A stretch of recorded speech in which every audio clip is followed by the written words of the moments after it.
Hello, and welcome to Wonder Years Wednesday. I'm Wendy Sellers, but the kids nicknamed me the Puberty Lady because I love to talk about puberty. And I especially love talking about puberty these days because, as you know, during the pandemic, many schools were unable to teach their puberty lessons in the spring, the traditional birds and bees time. And that left many parents having to step in and homeschool their kids about puberty. And when I talk to parents, they always say they want to do a good job, but they didn't have good examples of how to do that, and they often don't know how to start and what tools to use. And so I've been doing a series of book reviews of puberty books so that parents can see what books are out there available to help them prepare to teach about puberty if it's a book for an adult, or to read with or to their kids, or to give their kids to read. And so the book review this week is a fun one called Tell Me About Sex, Grandma. And it is written by Anastasia Higginbotham. And the reason I chose this book, there are really two reasons. The first reason is the book last week was for adults and it was full of a lot of content. This book is lighthearted and fun and easy to read. The other reason, and more important reason, is that my ninth grandchild is 8 days overdue, and I picked this book thinking that maybe she would have been born by now, but she's still waiting to appear. So, in honor of my ninth grandchild, we're going to talk about this book today. The author, Ms. Higginbotham, has written a series of books called the Ordinary Terrible Things series. And she takes on the tough topics that kids have to face. And she does it, to use her words, um, in a way that helps children navigate trouble with their senses sharp and their souls intact. And her series includes books on tough topics like divorce, death, and this one on sex.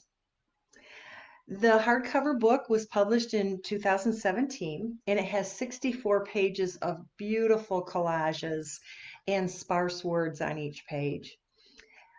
Now, two different sources gave two different age ranges for this book. One source said it was for children ages 4 to 8, and the other one said it was for ages 8 to 11. And I think it could be used with any children in that age range. Because of the sparse words and the way it's written, it's appropriate for younger children, and you can keep it vague. Or because of the topic, sex, you could use it with older children and go into a little more detail after reading the book. So this book is more about the music about sex, the ambiance, the feeling, the openness of talking to your kids about sex, and it's less about the words, the content, and the specifics about sex. So, in other words, this book depicts a curious child who is seeking answers about that mysterious word that they've heard, sex.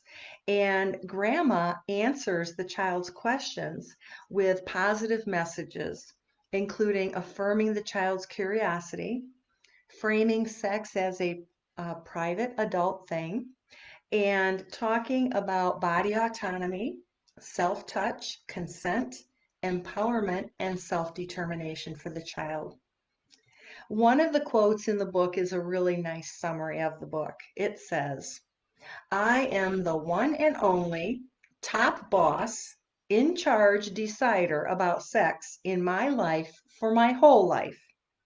Everyone else is the boss of themselves too. So it's a very empowering and simple and charming book. This book is inclusive because the child could be a child of any gender. So let me show you a picture so you can see the characters in the book.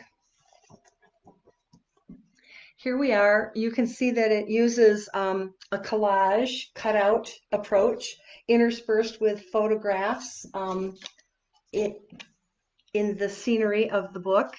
And the characters, there are only two, is the child here, could be any gender, and the grandmother. And Although there are only two characters in the book, the child and the grandma, could really be of multiple ethnicities. The grandma wears a head wrap, and so I think of her as perhaps being Black or African American. But really, it's up to the reader. I think children and adults could identify with the race ethnicity of these characters on many levels.